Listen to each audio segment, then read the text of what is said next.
திருவாடிப்பூரத்துச் சகத்துதித்தாள் திருப்பாவை 30 செப்பினாள். பெரியாழ்வார் பெற்றெடுத்த பெண்பிள்ளையான ஆண்டாள். அவள் அருளிச் செய்த சங்கத்தமிழ் மாலை 30ஆன திருப்பாவை நம் பாதகங்களையெல்லாம் தீர்க்கும், பரமன் அடிகாட்டும், வேதமனைத்துக்கும் வித்தாக இருக்கும். இதையே கோததமிழ் 5-5 கொண்டாடுகிறார்கள். 30 பாசுரங்களை அறியாமல் போனால் அவர்களை வையம் சுமப்பதும் வம்பு என்று சொல்லுவார்கள். ஆகையால் தான் 30 பாசுரங்களை அனைவரும் கற்க வேணும் என்று நம் பூர்வாச்சாரியர்கள் பல வழிமுறைகளை வகுத்து வைத்துள்ளார்கள். திருப்பாவையை நித்தியானுசந்தானமாக சேர்த்தது. கோயில்களிலே திருப்பாவைக்கு மார்கழி மாசம் என்பதை ஏற்பாடு செய்து அதை கோலாகலமாக கொண்டாடியது.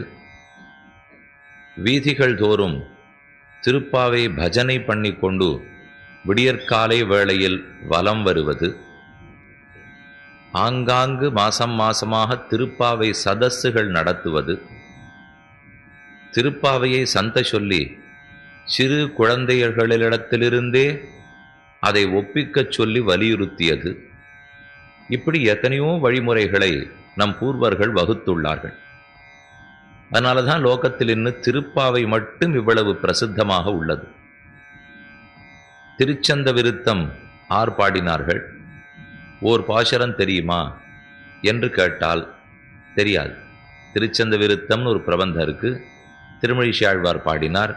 அதில் 120 பாசுரங்கள் உண்டுங்கிறதெல்லாம் ரொம்ப பேருக்கு தெரியாது. ஆனால் திருப்பாவையை பற்றி அனைவரும் பேசுகிறார்களே, எப்படி எனில் இதுதானே அறியாத மானிடரை வையம் சுமப்பதும் வம்புன்னு சொல்றார்கள். இது மட்டும் தெரியாத படுத்தினால் ஜகத்தில் அவர்கள் இருப்பதே லாபமில்லை, பூமிக்கு பாரமாகி போகிறார்கள்.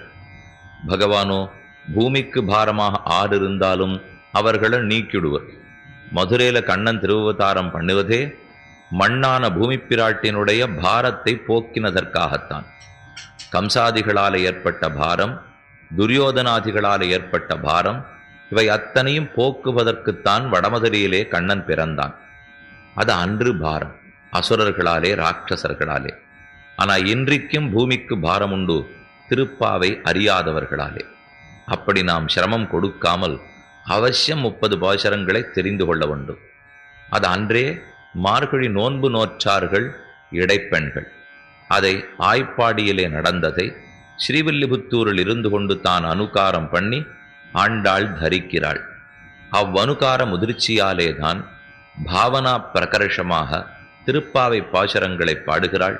அதில் இன்றைய நாள் பாசுரம் திருப்பாவை என்னத்துக்காக பிறந்ததோ, யார் பிறந்து திருப்பாவை பாடினார்களோ, எந்த உபதேசம் திருப்பாவையில் சொல்லப்படுகிறதோ அதத்தனையும் நிறைந்திருக்கிற பாசுரம் இன்றைய பாசுரம். 5ஆம் பாடல். மாயனை மண்ணு வடமதுர மைந்தனை தூயபெருநீர் யமுனத்துறவனை ஆயர்குலத்தினில் தோன்று மணிவிளக்கை தாயை குடல் விளக்கம் செய்த தாமோதரனை தூயோமாய் வந்து நாம் தூமலர் தூவித் தொழுது வாயினால் பாடி மனத்தினால் சிந்திக்க போயபிழையும் புகுதருவான் நின்னனவும் தீயனில் தூஷாகும் செப்பு ஏலோர் எம்பாவாய் என்ன சொல்லுகிற பாசுரம். மனத்தாலும் வாக்காலும் மெய்யாலும் இது 3ஆலும் பகவானையே நினைக்க வேண்டும், பேச வேண்டும், கைங்கரியம் பண்ண வேண்டும் என்று முக்கரண முயற்சியை ஆண்டாள் சொல்லும் பாசுரம். நம்முடைய 3 கரணங்களாலே முயல வேண்டும். இருப்பது 3: மனம், மொழி, மெய். மனோவாக்காயங்கள்னு சம்ஸ்கிருதத்தில் சொல்றோம், மனம், மொழி, மெய்ன்னு தமிழில் சொல்லுகிறோம். இந்த 3ம் பகவானிடத்திலே ஈடுபட்டு இருக்க வேண்டும். பட்டால் நாம் ஏற்கனவே பண்ணியிருக்கிற பாபங்கள், இனி பண்ண போகிற பாபங்கள் அனைத்தும் நம்ம விட்டு விலகி விடுகின்றன. என்ன இப்பாசுரத்தின் கருத்து? இந்த 5ஆம் பாசுரம் ஏன் பிறந்ததுங்கிறதே ஒரு சுவையான செய்தி. மார்கழி நோன்பு நோக்கணும்னு இவர்கள்லாம் தொடங்கி விட்டார்கள். சட்டென்னு ஒரு பெண்ணுக்கு சந்தேகம் வந்துடுத்து.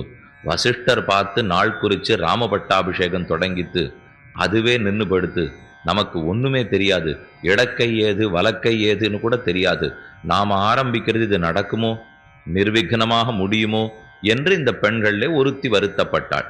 அதுக்கு நல்ல ஞானம் இருக்கிற இன்னொத்தி சொல்றா, இல்லே கவலைப்படாதே, நம்மளது நிச்சயம் நடக்கும். வசிஷ்டரது நடக்காது, நம்மது தான் நடக்கும். இவள் கேட்டாள், வசிஷ்டர் மகாஜானியாச்சே, அவர் வச்ச நாள் கூட தப்பா போடுமானா? அவர் தான் நாள் குறித்ததாக நினைத்து தொடங்கினார். நாம் அப்படி தொடங்கவில்லை. கண்ணனே கடகன், கண்ணனே தான் நமக்கு நடத்துகிறான்னு தொடங்கியிருக்கமே தவிர நாம நாள் குறிச்சிட்டு தொடங்கலையே. ஆனா வசிஷ்டாச்சாரியருக்கு ஸ்வப்பிரயத்தன லப்த ஞான மூல்யம். ஆச்சாரியர்கள் ரிஷிகளுக்கும் ஆழ்வார்களுக்கும் என்ன வேறுபாடுன்னா, ரிஷிகள் தாங்கள் பிரயத்தனப்பட்டு தபஸ் பண்ணி ஞான பக்தியை சம்பாதிப்பார்கள். ஆனா ஆழ்வார்கள் எங்கேயானும் இன்னார் இடத்துல காலக்ஷேபம் பண்ணா, இன்ன பள்ளிக்கூடத்துல பாடசாலையில போய் படிச்சார்கள், இன்னிடத்துல அத்தியனம் பண்ணினார்கள். குரு பரம்பரை எவ்வளவு தேடினாலும் இதெல்லாம் கிடைக்காது. ஆழ்வார் அவதரித்தார், 16 வருஷம் வாயே திறக்கல, திருப்புலி ஆழ்வார் அடியில் அமர்ந்திருந்தார். மதுர்கவி ஆழ்வார் வந்து கல்லை தூக்கி போட்டார். சத்தத்தின் வயிற்றில் சிறியது பிறந்தால் எத்த தின்னு எங்கே கிடக்கும்னு கேட்டார்.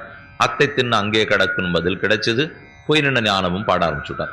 படிக்கவே வேண்டாமா, பொய் நின்ற ஞானமும் பாட ஆரம்பிச்சுட்டா இத்தனை பாசரங்களும் ஒரு பிரகர்ஷமாக ஓடி வருமானா? வருகிறது. மயர்வர மதிநலம் அருளப் பெற்றவர்களோ இல்லையோ, தாங்கள் பிரயத்தனப்பட்டு ஞானத்தை சம்பாதிக்காமல் பகவானுடைய அனுகிரகமடியாக சம்பாதித்தபடியால் ரிஷிகளை காட்டிலும் பன்மடங்கு ஆழ்வார்கள் உயர்ந்தவர்கள். அதைத்தான் இந்த எடைப்பண்ணு சொல்றா. இப்போ இந்த காலம் இருக்கட்டும், ஒன்றுமே அவர்களுக்கு தெரியாது. எது எடக்கைன்னு கேட்டா தெரியாதான், எது வலக்கைன்னு கேட்டா தெரியாதான், குளிக்கிற ஆச்சாரம் கூட கிடையாது. எப்போதோ ஒரு தடவை உடம்பிருக்க தலை குளிப்பர்கள், தலையிருக்க உடம்பு குளிப்பர்கள். கார்த்திகைக்கு கார்த்திகை நாள், கார்த்திகைக்கு கார்த்திகை நட்சத்திரம் வந்ததுன்னா ஒரு நாள் சரி தீர்த்தமாடலான்னு செய்வள். அது கூட கண்ணன் தீர்த்தமாடுறதில்லை. இதுவான உடம்பு விட்டுட்டு தலையை குளிக்கிறா, தலையை விட்டுட்டு உடம்ப குளிக்கிறா. அவர்கள் என்னுமே கண்ணன் தீர்த்தமாடுறதில்லை. ஆச்சாரமும் இல்லை, உயர்ந்த பிறப்பும் இல்லை, எவ்விதத்திலும் அனுஷ்டானமும் இல்லை, ஞானம் அறவே இல்லை. அப்படி இருக்கிறச்சே நாம் நாள் குறித்தா நடக்குமான்னா, நம்ம கையில தான் கண்ணன் இருக்காரே. நாம எத்த சொல்லு போகிறோமோ அதுதான் நாள். இவர்கள் பஞ்சாங்கத்தை பார்த்து நாள் குறிக்க வேண்டியதில்லை. இவர்கள் எந்த நாளை சொல்றாளோ அது நல்ல நாள்னு பஞ்சாங்கத்தில் இருக்கும். அப்படித்தான் கொள்ள வேண்டுமே தவிர, இது ஆளவந்தார் சாதித்தார். துவதீய கம்பீர மனோனுசாரிணா. பகவன் வேதங்கள் அத்தனை யாரை பின்தொடர்ந்து போகும் தெரியுமா? வேதத்தை பின்தொடர்ந்து உன்னடியார்கள் போகிறார்களா தெரியாது. ஆனா உன் அடியார்களை பின்தொடர்ந்து வேதம் வர்றது மட்டும் எனக்கு புரியுது. துவதீய கம்பீர மனோனுசாரிணா. சொல்லும் விடுசுருதியாம்னு சொல்லுவார்கள். திருக்கணபுரத்திலே எழுந்துருளி இருக்கிறவர்களை பார்த்தோம்னால், கலையிலங்கு மொழியாளர் கண்ணபுரத்தம்மானை கண்டாள்களோன்னு பாசனம். திண்ணேல உட்காண்டு ஏதோ பேசின்னு இருப்பாளாம். திருக்கணபுரத்திலே சௌரி பெருமாள் எழுந்துருளி இருக்காரோ இல்லையோ, அங்க வாசத்திண்ணேல உட்காண்டு 6 கதை பேசின்னு இருந்தாலும் அதெல்லாம் சாஸ்திரார்த்தமா இருக்கும்னு திருமங்கியாழ்வார் சாதிக்கிறார். சிலையிலங்கு பொன்னாழி தென்படை தண்டொன் சங்கம் என்கின்றாளால், மலையிலங்கு தோல் நான்கே மற்றவனுக்கு எற்றேகான் என்கின்றாளால், முலையிலங்கு பூம்பயலை முன்போட வன்போடு இருக்கின்றாளால், கலையிலங்கு மொழியாளர் கண்ணபுரத்தம்மானை கண்டாள்களோ. கலையிலங்கு வேத சாஸ்திரமே துவனிக்கிறது இவர்களுடைய பேச்சிலேனால். திண்ண பேச்சு பேசினாலா வேதம் வரும்? நாம வேதமே பாடினாலே திண்ண பேச்சா மாறி போடுறது. ஆனா அவர்களுக்கு திண்ண பேச்சு பேசினா கூட அதுவே சாஸ்திரார்த்தமாக இருக்கிறதுனால் அத்தனை தூரம் பகவானை தங்கள் கைகளிலே கொண்டுள்ளார்கள்னு அர்த்தம். அவர்களுக்கே அப்படின்னா கண்ணன் கூட பிறந்து வாழ்ந்திருந்த கோபிமார்களுக்கு அந்த வைபவம் வராதான். ஆகையால் இவர்கள் எத்த சொல்லுகிறார்களோ அது நடக்கும். பகவானுடைய அனுகிரகத்தால் இவர்கள் பெற்றிருக்கிறபடியால் தொழி கவலைப்படாதே, கண்டிப்பா நம்மளுடைய நடக்கும். நாம அவனை நம்பி என்னும் ஆரம்பித்திருக்கிறோம். என்ன இப்பாசுரத்தை சொல்லுகிறாள்? மாயனை மண்ணு வடமதுரை மைந்தனை. மாயனை ஆச்சரியமான சேட்டிதங்கள் படைத்தவனை. மண்ணு வடமதுர மைந்தனை, வடமதுரையை விட்டு பிரியாமல் இருக்கிற பகவானே. மதுரை பட்டணத்திலிருந்து எப்போதும் பகவானுக்கு சம்பந்தம் இருந்துட்டே இருக்கும். மதுரா நாம நகரி புண்ணியா பாபஹரி சுபா. மதுரா என்னும் நகரம் புண்ணியத்தை கொடுக்கும். பெயர் சொன்னாலே பாபங்களத்தனையும் தொலைத்து விடும். புறத்தாழ்வான் சாதித்தார். கோவர்தனோ கிரிவரஹா யமுனா நதீசா பிருந்தாவனஞ்ச மதுராச்ச புரி புராணி அத்யாபி ஹந்த சுலபா கிருதினாம் ஜனானாம் ஏதே பவச்சரணச்சாரஜுஷ பிரசேஷாக. சாதாரணமா மதுரை பட்டணத்துக்கு போறதோ, யமுனை ஆற்றங்கரையை சேவிக்கிறதோ, கோவர்தனத்தை போய் பிரதட்சணம் பண்ணிட்டு வருதோ, பிருந்தாவனத்தில் பொருளுவதோ எல்லாருக்கும் கிடைச்சுடாது. புறத்தாழ்வான் தெரிவிக்கிறார், அதற்கு ஏதோ பாக்கியம் இருக்க வேண்டும். ஏன்னா உன் திருவடி பட்ட இடம் ஓரோரு அங்குல நிலமும். அதை போய் நாம் தீண்டி விட்டு வர வேண்டும் என்னால் அது ஆருக்கு கிடைக்கும்னா ஆரோ சிலர் புண்ணியாத்மாக்களுக்கு கிடைக்குமே தவிர எல்லாருக்குமா கிடைக்கும், எனக்கு கிடைக்குமா என்று கூறத்தாழ்வான் பிரார்த்தித்துக் கொள்ளுகிறார்.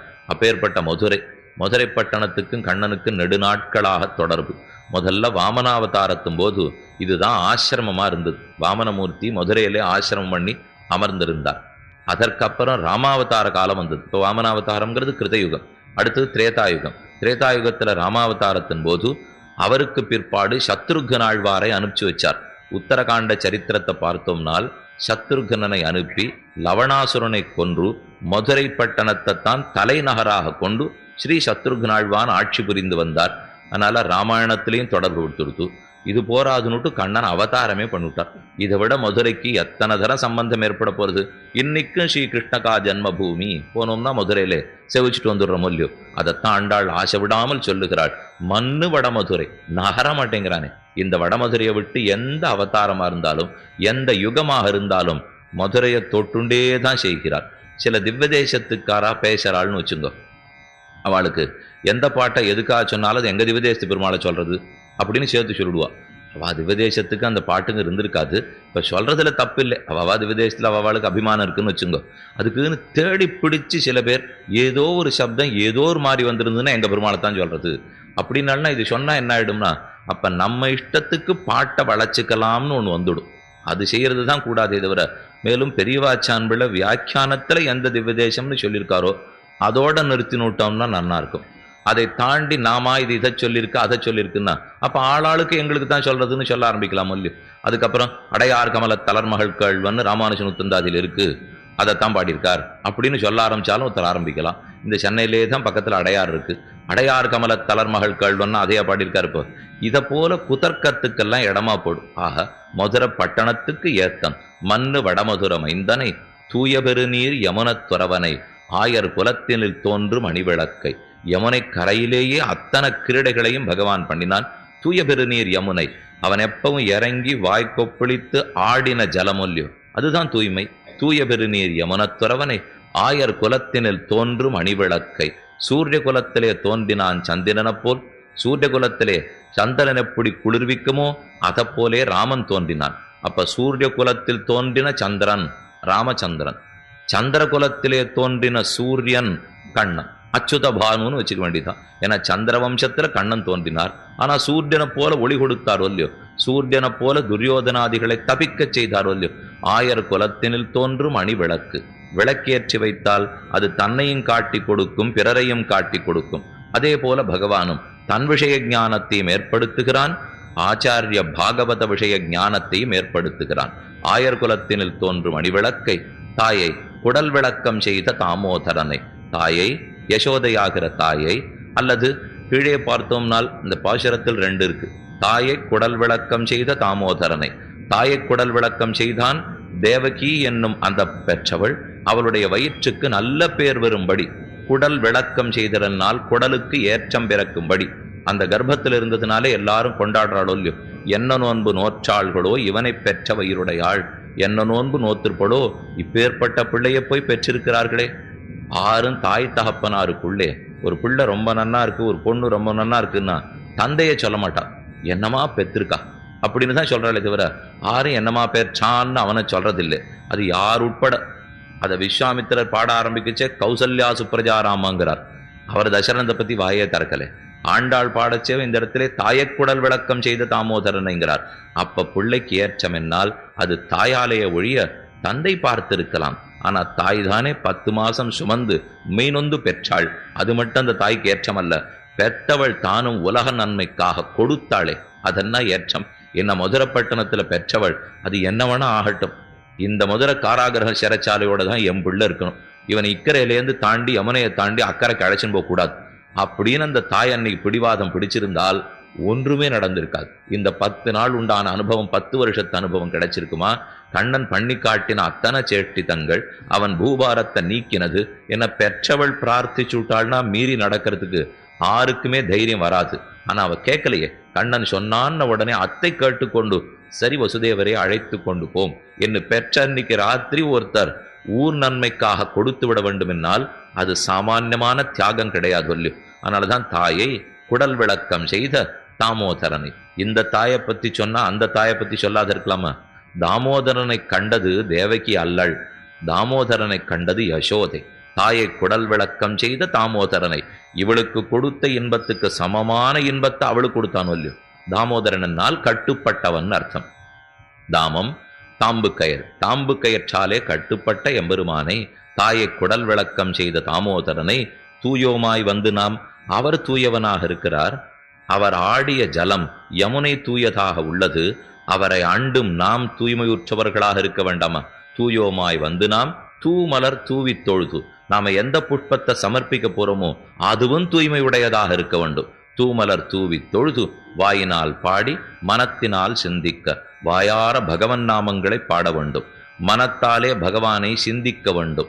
ஆழ்வார் சாதித்தார், சிற்ற வேண்டா சிந்திப்பே அமையும், மற்றொன்னில்லை சுருங்கச் சொன்னோம் மாநில தெவ்வுயிர்க்கும். சிற்ற வேண்டா சிந்திப்பே அமையும், மற்ற ஒன்றும் இல்லை.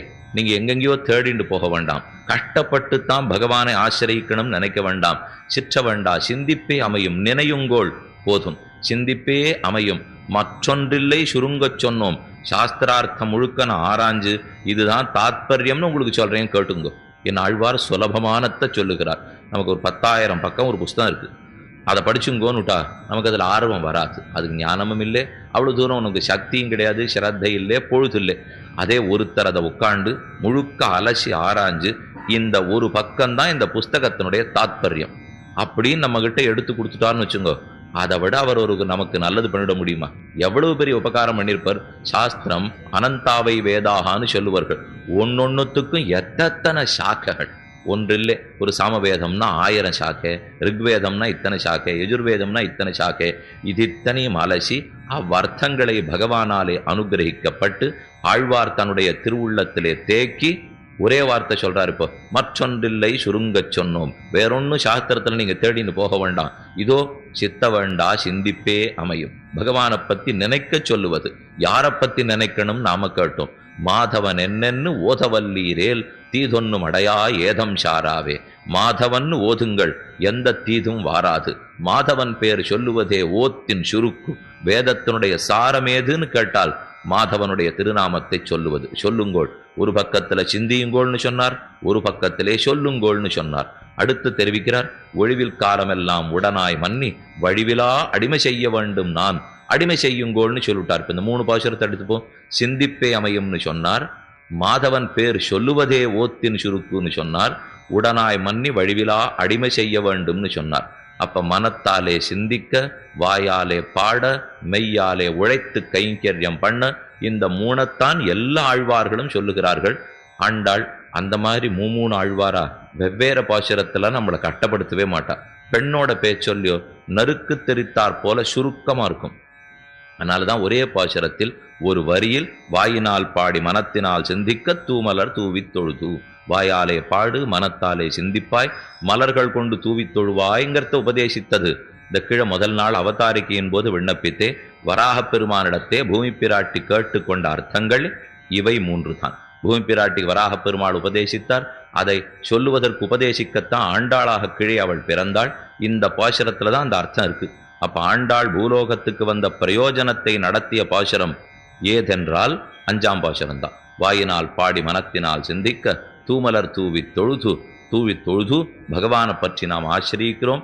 வாயினால் பாடி மனத்தினால் சிந்திக்க போய பிழையும் புகுதருவான் நின்னனகும்.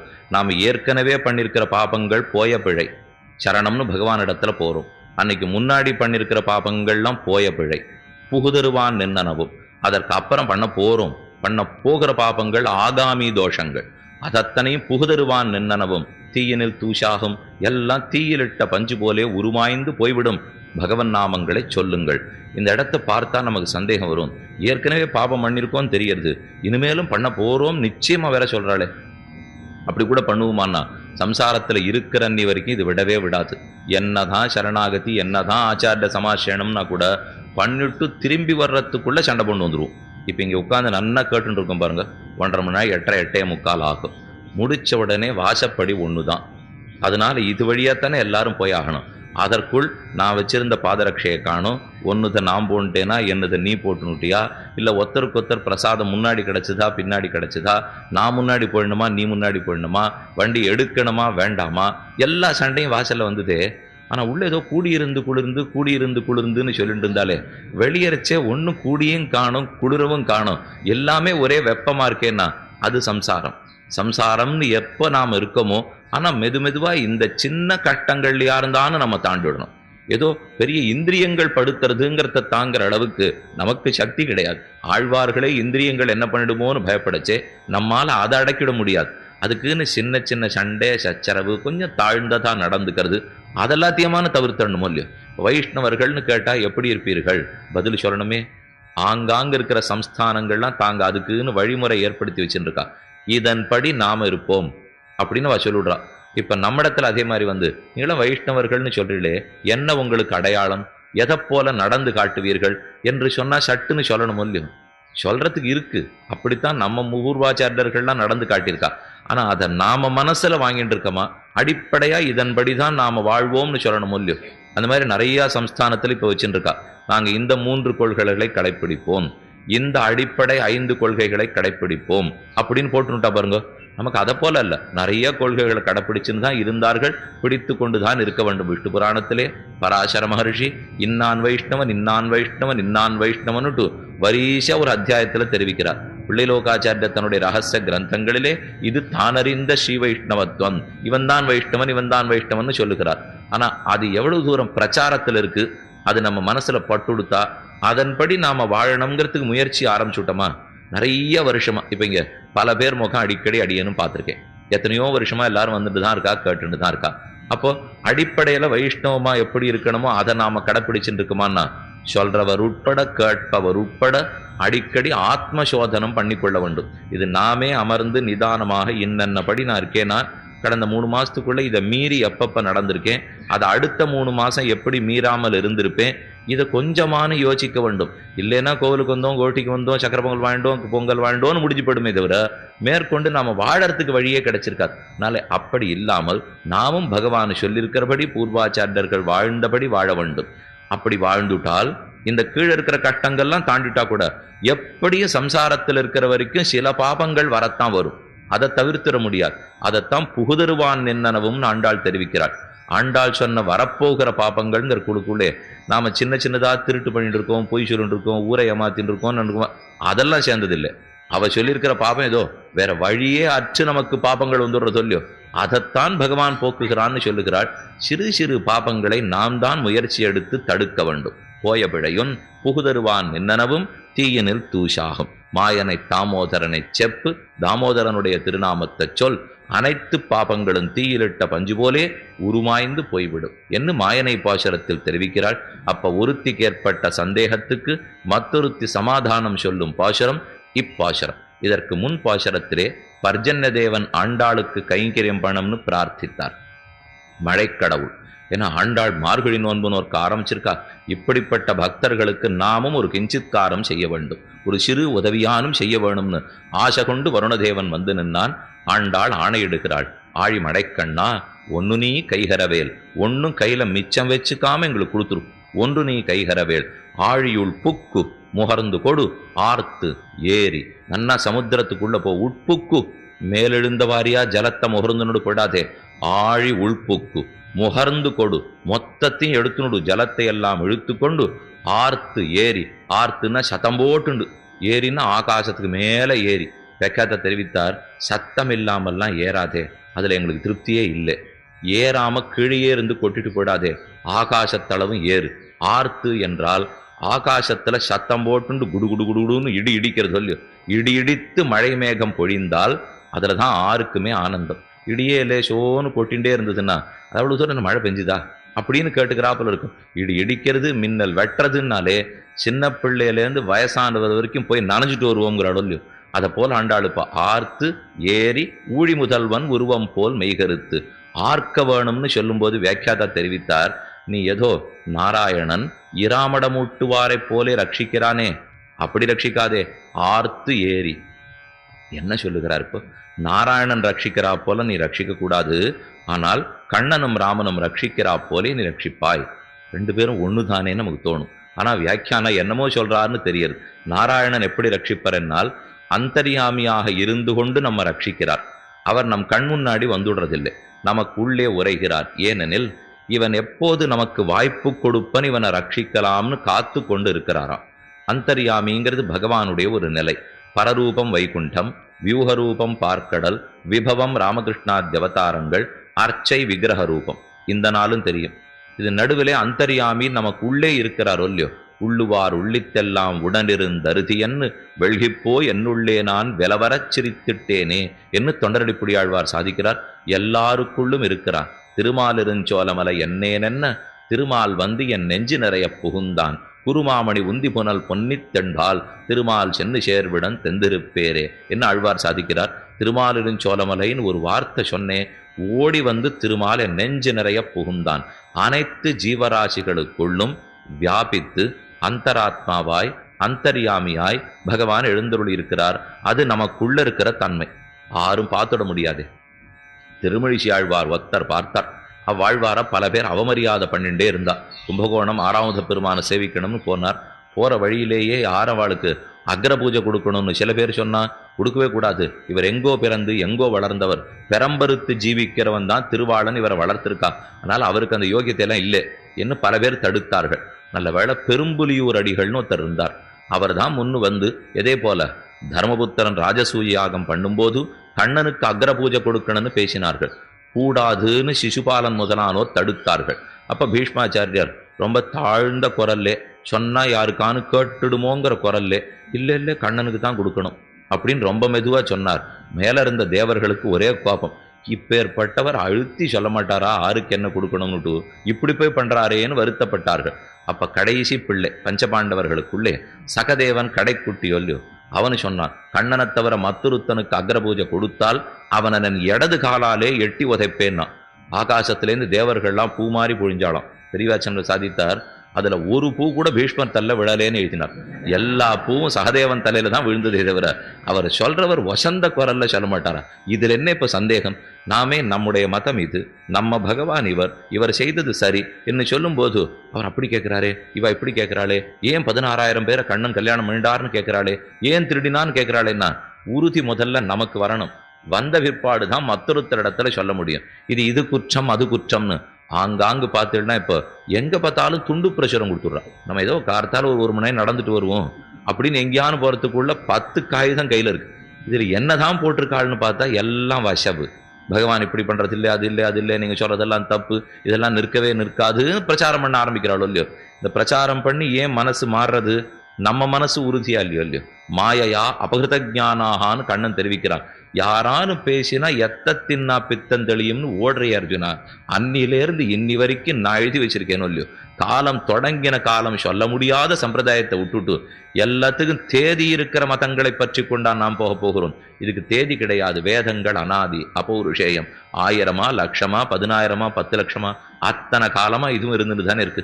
எதுக்காக சொல்றோம்னா, நாம் சொல்லுகிறோம்னு சொன்னால் நமக்குன்னு வசந்த குரலிலே தானே பேச வேண்டும். அது இல்லாமல் தீனமா பேசின்னு இருந்தா எதுக்கு சொல்ல வந்தேன்னா, திருமழிசை பிரான் அவர் திருக்குடந்தைக்கு சென்றார். அப்ப பெரும்புலியூர் அடிகள் தான் பேசினார். அப்படி இவர்கள்லாம் கேட்கறதா தெரியல. இவருக்கு பெருமை கிடையாதுன்னே சொல்லிட்டு இருந்தா. அவர் போறச்சே சில பேர் வேத விற்பனர்கள்லாம் வேத கோஷம் பண்ணிட்டு இருந்தா. இவ்வாழ்வார் தாண்டி போறார். அவளுக்கு உடனே யாரோ வராரே, இவர் காதல வேதம் பட்டுவிடக்கூடாது அப்படிங்கிறதுக்காக வாயை பொத்தினுட்டா. ஆழ்வார் சிரிச்சுட்டே பார்த்தார், தாண்டி போயிட்டார். போன உடனே இவ விட்ட இடத்துல வேதத்தை சொல்லணும், இவாளுக்கு வாய் வரல, மறந்து படுத்தி எங்க சொல்லணும்னுட்டு போனவர் திரும்பி பார்த்து கீழே இருக்கிற ஒரு கருப்பு நெல்லை எடுத்து தன் நகங்களாலே கிழித்து கீழே போட்டார். அதை பார்த்துட்டு இவ புரிச்சுண்டா, ஓ கிருஷ்ணா நாம் விரீஹி நாம் நகநிர்பின்னம் என்கிற வேத வாக்கியத்தை இவ சொல்லிட்டு இருந்திருக்கா. கருப்பு விரீஹி கருப்பு நெல்லை எடுத்து நகத்தாலே கீறி அத்தை கொண்டு போய் ஹோமகுண்டத்திலே சேர்க்க வேணும் என்கிற வேத வாக்கியத்துக்கு இவ அர்த்தம் சொல்லிட்டு இருந்திருக்கா. ஓ அங்கதான் விட்டோம் போல் இருக்கா. அதைத்தான் குறிப்பால் திருமழிசை ஆழ்வார் உணர்த்துகிறார்னு